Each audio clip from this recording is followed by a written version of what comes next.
Season 3 just finished airing not too long ago, and you know me, I love being tardy to the party. Fuck you, Kanye video comment. So I elected to make one of my patented reviews. Now, fair warning, I haven't read the comics. So don't get all shitty with me over something I don't understand if you're just going to say, it's in the comics, Milkman. Because, like, I'll see it when it airs, dude. Anyways, there's spoilers for Season 3 in here, obviously. Where is Omni-Man? In Episode 1, we pick up on and he's been training hard as hell. He's become around 300% stronger than he was in Season 2, which is where he, and spoiler warning for Season 2,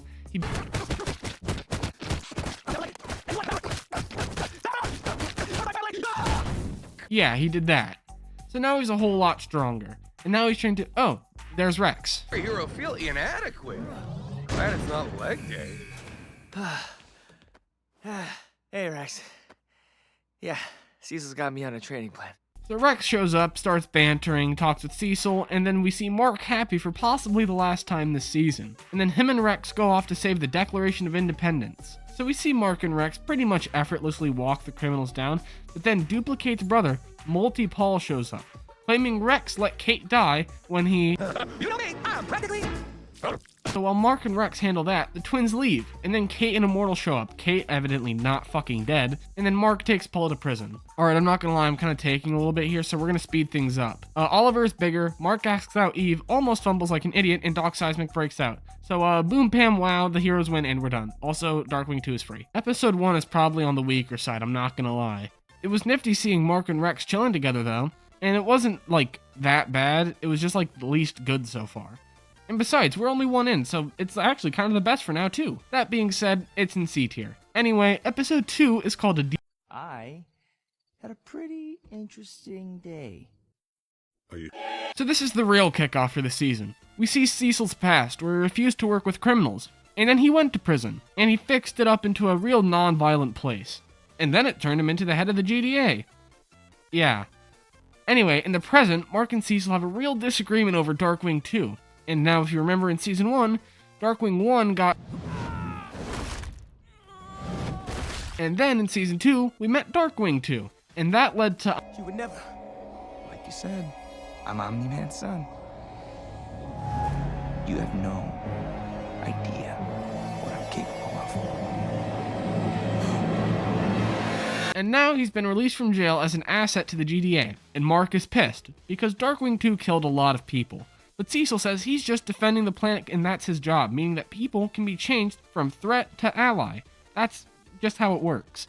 And Mark doesn't take this well, killing Cecil's reanimant. So then Cecil decides to activate his best possible backup plan and play a sound in Mark's ear, fucking him up real bad. So now with Cecil and Mark adamantly at odds, Mark flies off to the Guardians, who are pretty much just chilling and licking their wounds after Doc Seismic, and Mark's plight manages to convince half of them to leave, but the other half stays with Cecil. Oh, and Rudy, or just Robot, takes the earpiece out of Mark's head. Rudy, get this fucking thing out of my head. Now. Yes. Of course. So no more free eats for Cecil. And also, if you're wondering why I'm not going super in-depth, it's because some of the sick fucks watching this might not have seen Season 3 and don't care about spoilers. But I'm not gonna give that to them. So anyway, more shit happens and Oliver says something concerning. Well, why didn't you kill him already? Then you wouldn't have to worry. Oliver! And ignoring that not at all concerning remark, we meet Paul, who is Debbie's new date, and we end the episode on a young Cecil meeting Nolan. Cool. This episode was about 1,000 times better than episode 1, not gonna lie. And I love the dilemma with Cecil and how it doesn't just force you to say that Mark or Cecil's right. It's refreshing, I can have an opinion, and I just like the dynamics they showed. And also Rex was here, which is just awesome. A tier episode. Where is Omni-Man? Where is he? Where is he? Where is Omni-Man? Where is he? So I'm gonna keep it real, this episode was boring as fuck. Worst of the season, sue me. That being said, it's really good at showing us the dilemma that Mark and Cecil are in. Even in the cold open, where we see these two guys that we saw in Season 1, and we see Mark, beats their ass for lack of a kinder term. And then they end up in the slammer. Anyway, other than that, we see the next part of Oliver's arc, where he murders my goats, the Mahler twins.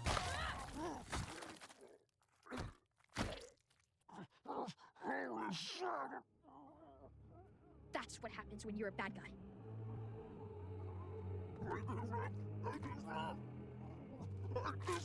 Too late.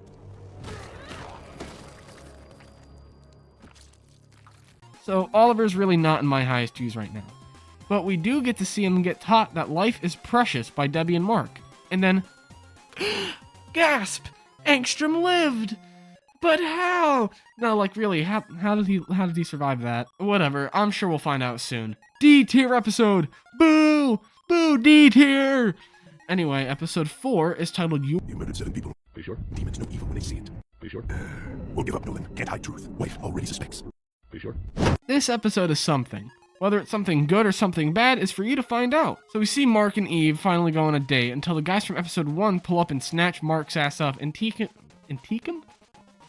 Pull up and snatch Mark and take him to the very distant future, where there's an evil tyrannical king and shit. It's immortal. It's just gonna be the immortal. Shit, it's Roger, isn't it? It's gonna be Roger. Yeah, it's immortal, and he's actually been waiting for Mark. Or more specifically, he's been waiting for... And what does he want? He wants Mark to kill him. Yeah, that's it. A pretty daunting favor to ask of Mark, and Mark is pretty adamantly against the idea, until Immortal tries to kill the guys who snatched Mark, and in return Mark snatches up the Immortal's head. And then that's the episode. For Mark, at least, because then we cut to Omni-Man and Alan, who've been buddied up in jail this whole time, and are also kind of friends now. Yippee! Anyway, Omni-Man's about to be executed, so not yippee. And now it's up to Alan to save him, so he breaks out trying to get other prisoners to help out fighting the guards along the way. And that goes the opposite of well, and by that I mean they get murderized. But then, Alan finds Battle Beast. How the fuck they managed to imprison the Battle Beast? I don't know. But here he is, and Alan promises Viltrumites. So then, after a brief moment of stress, they find said Viltrumites, and Alan and Battle Beast get right to work, picking a fight with both of the Viltrumites imprisoning Nolan. Or just Omni-Man, I don't know, I use them interchangeably. And eventually, when Alan's on the ropes, Omni-Man breaks free and saves him, fully going against the Viltrum Empire. Good for him! We also learn that apparently there are less than 50 full-blooded Viltrumites alive, which is why they can take them down. Awesome, dude. So, where's Battle Beast? How about that Viltrumite?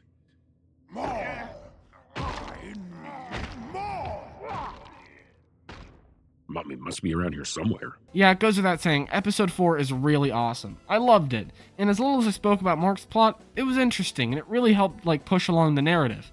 But Nolan and Alan took up the spotlight, obviously. This episode goes right into A tier. Let me break it down for you, Mark. So this episode is also something, and once again, I'm not telling well. Arthur. Shut up, cunt. Fuck you. So anyway, we kick off with Titan, remember him? And he is walking to school with his daughter, but then his lackey, Isotope, tells him that Multipole didn't end up escaping, because they slapped the collar on his ass. And the guy who's extorting Titan, Mr. Liu, is pissed, because he wants his assassin back. So Titan still has to get Multipole out of the slammer, even though he doesn't want to. So anyway, back to Mark and Eve. They're trying to find money so they can move out. And Eve pitches that they start up a protection business for a prison. So they do that. And now they guard the prison where Multipole is being held. Or not really guard it, they're on retainer. So they can be called up with priority if there's a breakout. And that's great for the prison when Invincible is definitely the most powerful hero on Earth. So anyway, after some squabbling and planning, Titan, quote-unquote, dies, and Mr. Liu goes to the prison in his dragon form, which he has, by the way, and starts just messing everything up. And so Mark and Eve rush over there and start jumping his ass, to pretty mitigating results. But luckily, Machine Head, who Titan worked out some form of a deal with, came back to his old penthouse, where Mr. Liu's body and the guard are at. And so Isotope simply drops the guard from super high up, and Machine Head takes great pleasure in shooting Mr. Liu in the back of the head, killing the dragon that Mark and Eve were definitely struggling to kill. But I like cheating.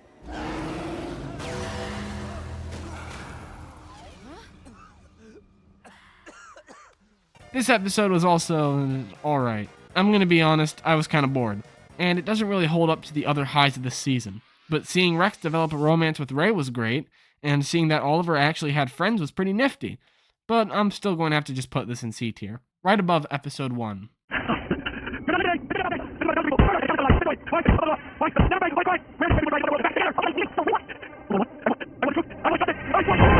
This episode kicks off with a flashback to season 1, where we meet this random guy, Scott Duvall. And well, his sister and niece both die while Omni-Man and Invincible fight. So while he grapples with that tragedy, we go back to the present, where Mark and Eve are training Oliver on fodder bad guys. But Oliver isn't listening to Mark, only Eve. Sucks to suck, Mark, you're the older siblings. We also see Amber again. Fuck you, Amber. Anyway, that's enough grappling. Scott, now dubbed Powerplex, is out in the city and he's losing his shit. And he beats the living hell out of Shapesmith. And after that, he goes back to his house with an enabling bitch of a wife. We also see Rudy and Monster Girl get closer, and Ray is quitting heroing, but that's not important just yet. Oh, and back with Powerplex, he decides to attack the Chicago Memorial for what happened in Season 1 with Omni-Man. But he immediately gets sent to jail after being soloed by Eve. Sucks to suck ass, I guess. You're fucking 1-1. But he breaks out again because the GDA is stupid as fuck. And so Powerplex's, and I'll say it again, enabling bitch of a wife convinces him to keep her and their son as hostages for... Or, I mean, she might not have, but she probably did it because fuck that lady. So he does just what I said, and that finally does get Invincible to show up. And then in their fight, unfortunately, Powerplex literally cooks his wife and kids, zapping them both to death, and then is thrown in the slammer again, but for real, losing everyone and getting thrown in jail. Sad for him, I suppose, but then we see the after credit scene, where Angstrom, who's alive, as I said before, has gathered an Invincible army with 18 or so Invincible variants, which means episode 7 is going to go crazy. So if it wasn't obvious, this episode is one of my favorites, and that has 100% bias behind it, because what do you expect from me? This is my list, and Powerplex is my favorite character. In the teaser for what's to come at the end, oh my god, it's awesome. A-tier episode, rejoice, I say. Oh yeah? Like you helped Chicago? Don't.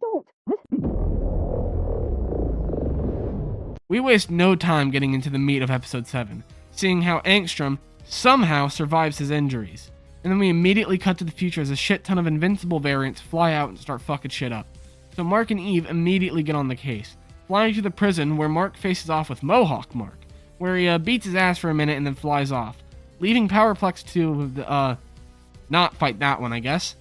I don't really know who Powerplex kills, but he does solo one of the variants. And honestly, to go over this whole episode would take longer than I could be bothered to do, so I'll just do a lightning round of important shit. The Guardians fight one variant, and pretty much just all lose until Darkwing 2 jumps in a portal with them, and we haven't seen either of them since.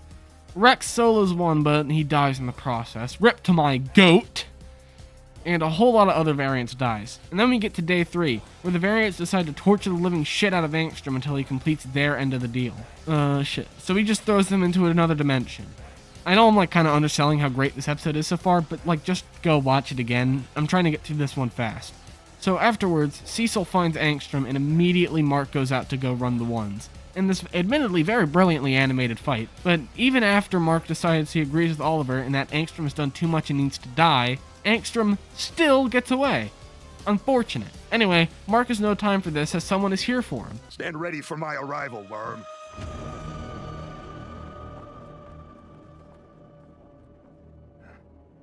You were given orders. You were given time. You were given more leeway than most, and yet I find this planet unprepared for the arrival of our Viltrum Empire. I am Conquest, and I am your last chance to fulfill your duty. You don't understand. All this is my fault. So the only thing I want to do right now is hit something as hard as I can.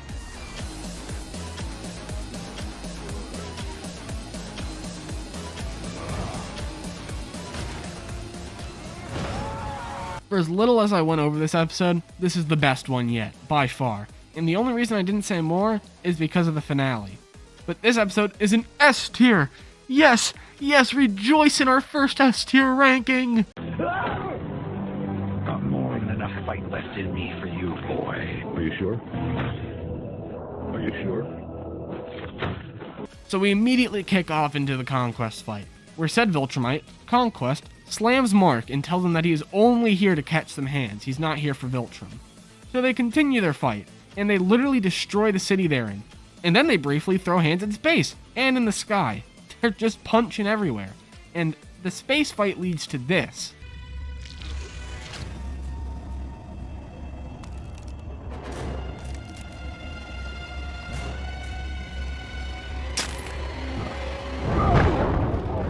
Yeah, Conquest is freaky as hell. But when they touch down, Oliver gets into the fight. Big ass beat down coming out! And this begins the Oliver phase, where he tries to help. But unfortunately, that ends with, I'm not trying to, get fucking copyrighted into the ground. So just imagine I'm Conquest and I'm saying some real scary stuff like, oh, I'm gonna rip you in half. I'm gonna rip you in half. I'm gonna rip you in half. We do get this scene, though.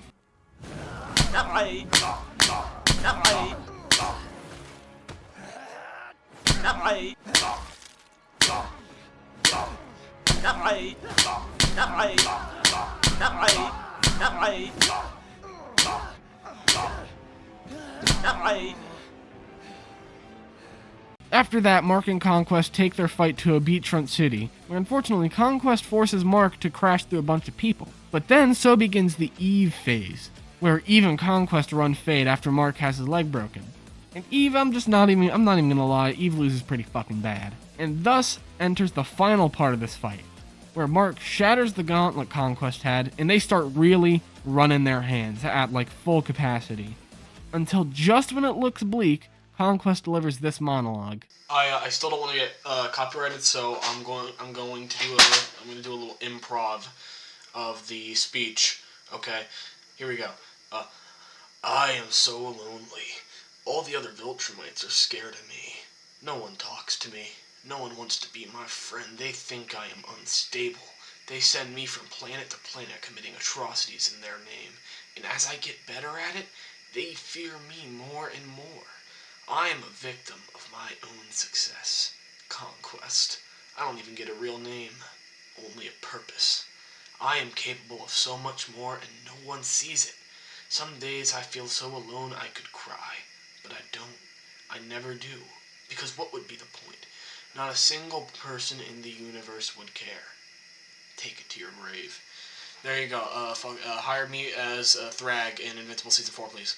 I really hope I don't get copyrighted. And yet, just when it seems like it's over for Mark, Eve blasts the living shit out of Conquest. And Mark genuinely beats Conquest to a pulp with his own head, leaving Conquest looking so messed up that I don't even want to show it. Is this what you wanted? You enjoyed yourself? Still having fun? Answer me! I think the good with the bad.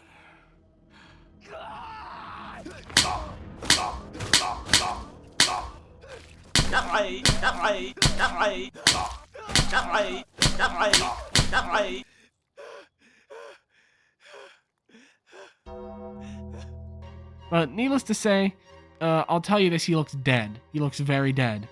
And with that, and some setups for the next season, we end off Season 3. This episode was genuinely amazing, my favorite of the season by far. We end off with Mark deciding that if anyone tries to hurt his family, they die. And we end off with some cool setups that I'm curious about for the future. An all-around amazing experience watching this episode. S tier! S tier! This is the best season! This is the best episode of the season! S tier! This season of Invincible is probably my favorite all around. It was great from start to finish, and despite some of the episodes boring me, they all progressed the overall plot, so they were all necessary to watch. And I'd still rewatch this season over Season 2. So here is my final tier list. Episode 3 is in D tier, being the worst. It's not overly great or fun, and the action is just kind of boring. Episode 1 is in C tier. It was mid, but it had fun action and character interactions in my opinion. Episode 5, right above that. I just liked Machine Head in the action, that was it. Episode 4 in B tier because of Alan and Nolan alone. Episode 6 in A tier. Great action, and it had my GOAT, Powerplex. Invincible! Invincible! How come you never pay for your crimes? Invincible, why are you above the law? You need to be put on trial this instant for your crimes that you and Omni-Man committed. Now look at these sick dance moves. Episode 2 above that, for the action and story prowess being there all across the board. In S tier, it's episode 7 followed by 8. And 7 is really only there for the level of hype and action it produced. But episode 8 had hype. And it had amazing action. It had great storytelling, and it was genuinely just the most enjoyable fight of the show so far, at least to me. So it was a great season all around, and episode 8 was definitely the best. Thanks for the views.